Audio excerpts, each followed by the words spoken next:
Stepping into a homeschool journey can be scary, especially if you are a first-generation homeschooler and you know absolutely no other homeschoolers. And the first thing you often hear people say is you need to find community. But what if you're struggling to find that homeschool community that everyone says you need to have? What do you do then?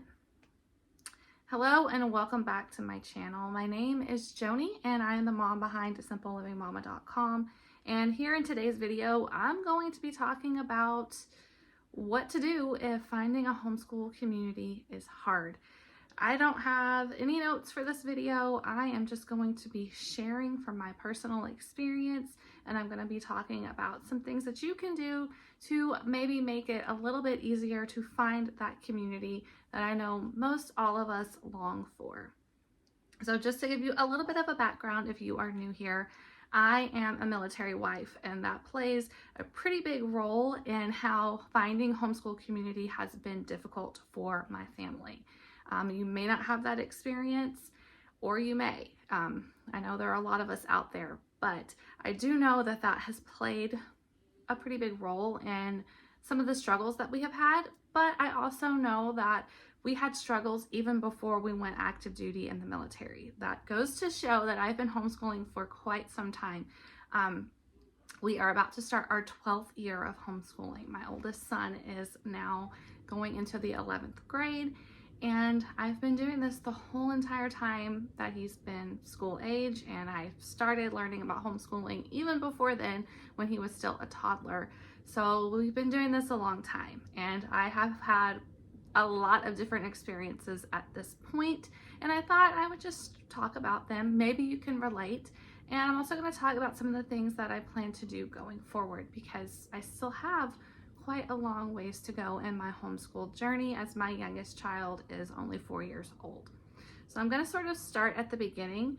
My husband has been in the military for over 20 years, but he did not actually go into active duty until around 2018.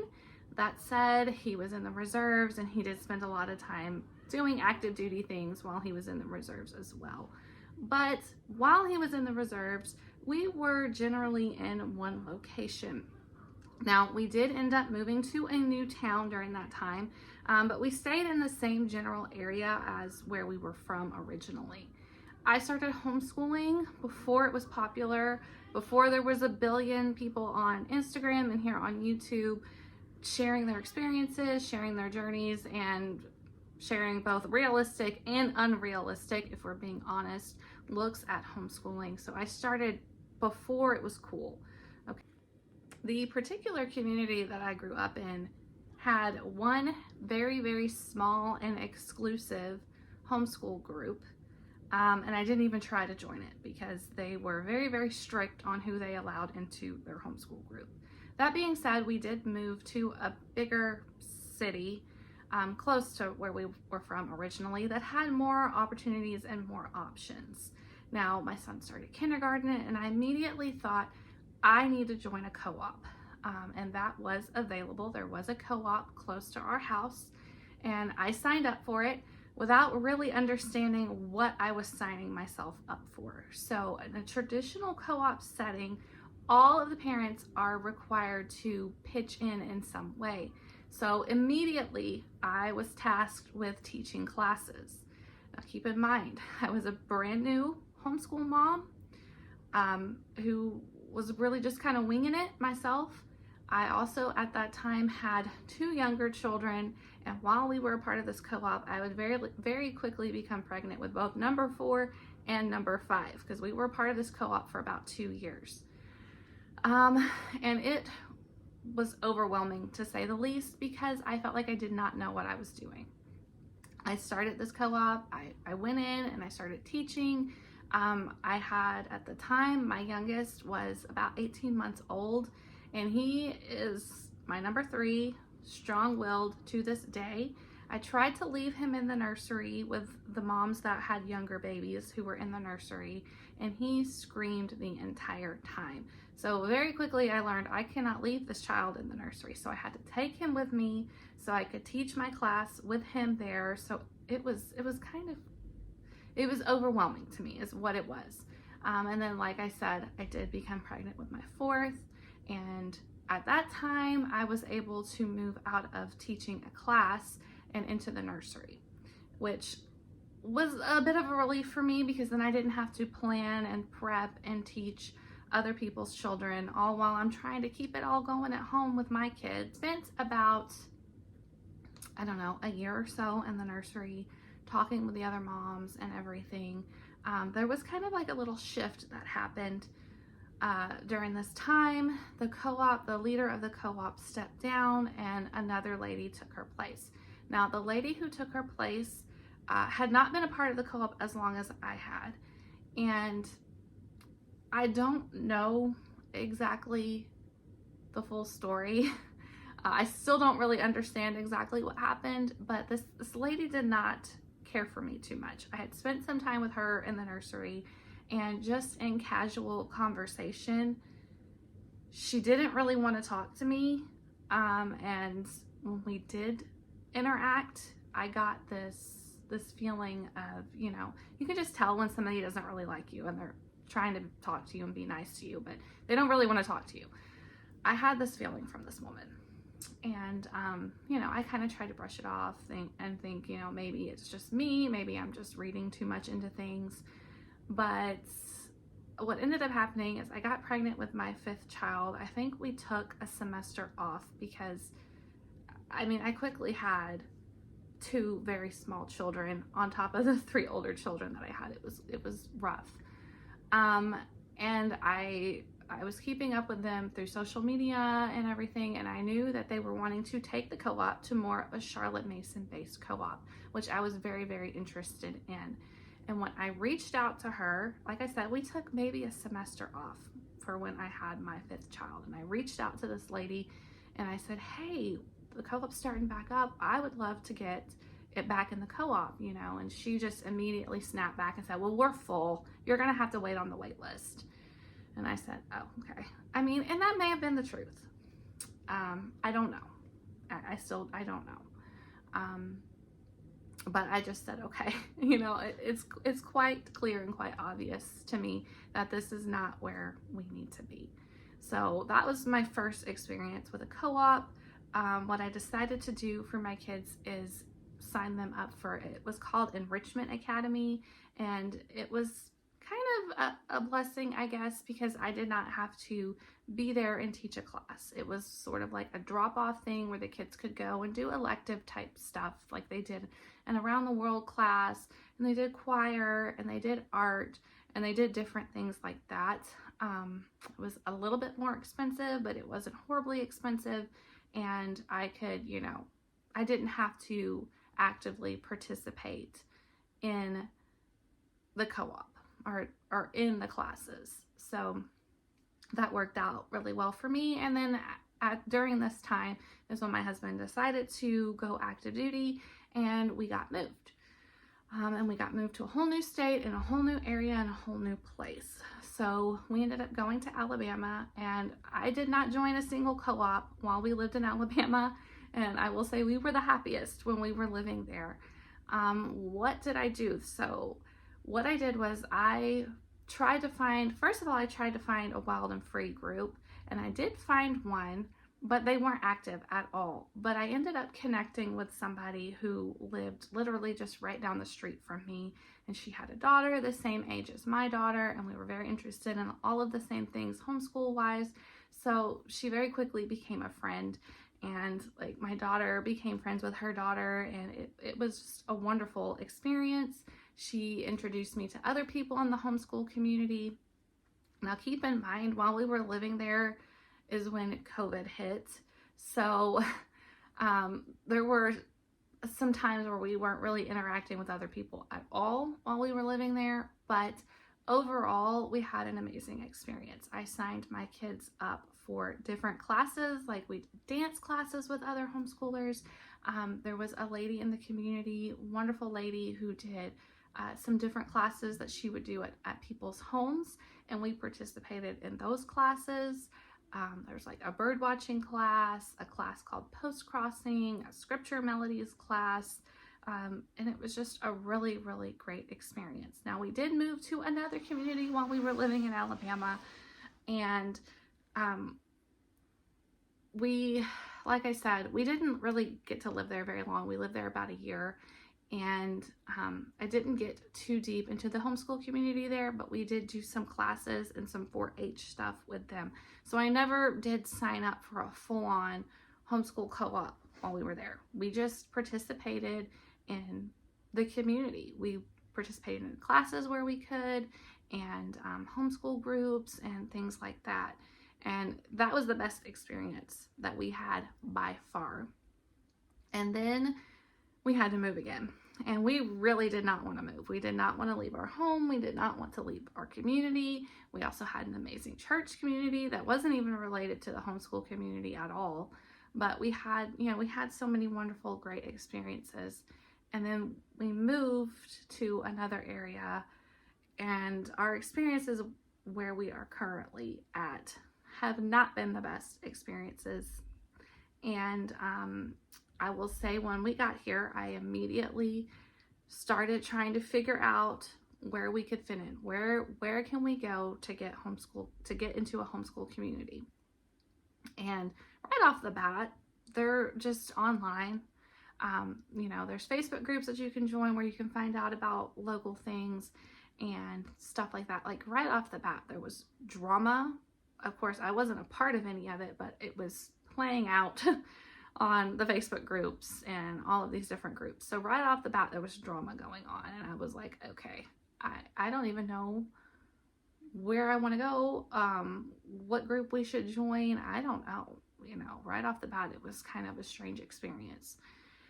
And I ended up signing us up for a co-op, another traditional style co-op that was brand new. So that was exciting. I was like, okay, this is a brand new co-op. There's people in different families here. They probably don't know each other. So we're not going to stick out like a sore thumb, because when you're the new people in town, it's awkward. It's weird. People either want to talk to you, which was definitely our experience in Alabama, or they don't want anything to do with you, which has been our experience where we're at now. So, I was like, we're going to join this co-op and it's going to go great. Well, I had a baby when we got here and when we started the co-op. So I was in the nursery, not really talking to other moms. There was nobody else in the nursery at the time when I was in the nursery. And that was okay. But, I wasn't really doing any community building that way. And the kids, I was hoping the kids were making friends, but it turns out none of the kids were making any connections or any friends. Now, I will say one thing that is on me is I did not go to the moms meetups. And there's a couple of reasons for that. One being, I don't get to spend a lot of time with my husband. He works a lot. And I really did not want to sacrifice time that I would get to spend with my husband, or we would get to spend together as a family, to go to moms meetups. Now, you do have to put in some work. I understand that, if you want to build community. So that is one thing that I did not do. Also, throughout the course of our time there, and I was kind of thinking maybe we'll stay the whole time that we live here. I just wasn't really sure. We lasted 2 years at this co-op. There were some things that happened within the co-op. There was a lot of differing opinions about how things should be done. There were some very, very judgy moms. And this probably happens in a lot of different communities. And I know homeschool moms have the reputation. There's all sorts of different homeschool moms, but there were some homeschool moms who were very, very judgy, very, very critical about everything. I mean, they were critical about who your doctor was. They were critical about the food that people were having as snacks. Like, I would feel guilty if my kid is sitting over there drinking a Capri Sun at lunch, because I felt like the mom would be like, oh, she doesn't care about her kid because she's, drinking a Capri Sun or having some gluten-filled animal crackers. I mean, this was the vibe that I was getting.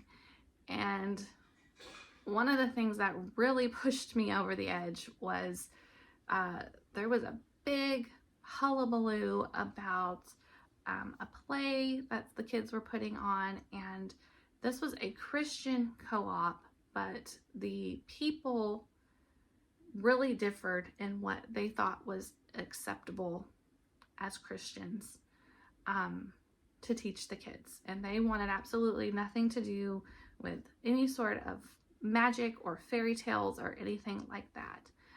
We're Charlotte Mason homeschoolers. I read my kids fairy tales on a regular basis. So I was just like, these really are not our people. And there were, just sitting and talking with the moms, there were very wide opinions about what was acceptable, not only food-wise or medicine-wise, but also what was acceptable religion-wise. And this is something that we have run into again and again and again, because we are in an area that has a huge homeschool community. Many of the groups, not all of them, many of the groups are Christian, but what they will accept and what they will allow varies. And we're actually Catholic. So many of the Christian homeschool groups, we simply cannot join because of the statement of faith that they require you sign. And, that immediately X's us out from several different areas and several different groups. Now, I think there are a couple of Catholic groups, but they meet 45 minutes away from where we live. And that's just too much of a drive for me with everything else that I've got going on. Also, where I live in particular, so there's many towns in this area that have a lot of homeschoolers, but the tiny town that I live in has a very, very small population of homeschoolers. And I also found out that they are extremely exclusive about who they let into their circle as well. And I found this out simply by asking in a Facebook group, hey, are there any meetups or co-ops or groups that meet in our town? And somebody responded, yes. And I said, oh, okay, can I get more information? And next thing I know, she's deleted her response. Like, they don't want people knowing about their group. And that's not the only time. I've seen it happen to other people as well who have asked. So yeah, I don't know what the deal is with that, but yeah, I just feel like, hey, we're not welcome in that group, and that's fine. It is what it is. And so that's kind of like been our experience here. I do have teenagers, and they really wanted to get involved in speech and debate. And I went to like a meeting. They were trying to recruit more homeschoolers for this speech and debate club. And I went to this meeting. Actually, my husband went to the first meeting, and we hadn't really researched the club. I didn't know what all was involved with this club. I was just like, let's just go and find out about it. So he went to the first meeting with the kids, and he's like, Joni, you gotta go back. You gotta go back and see for yourself. So I went to another meeting with the kids, and I immediately felt like, I don't think we belong with these people. I don't think we belong with these people. And the more I researched it and I started looking into the group and what was actually expected, because it's a national club, and automatically, because we're Catholic, we are not welcome in the group. And I had to tell them, I was like, we're Catholic. I don't think this is going to work out. And they were like, oh yeah, because you have such different beliefs than us. You cannot be a part of this club. And I was like, okay. Anyway, moving along, it was sad because I really wanted my kids to be able to have this experience that they wanted to have with speech and debate, but at the same time, it wouldn't have worked out just simply because of the vast differences in beliefs. And that is the way that it is. And I understand, as homeschoolers, some of us homeschool because of our faith and because of our beliefs. And, you're going to find that. And for where we are right now, finding others like us or people who are okay because we don't have the exact same beliefs has been a struggle. It's been a huge struggle. And I was actually just talking to someone else online the other day, someone who lives in this area, who's not originally from this area. And she's like, yeah, it's hard. It's hard to make actual connections here.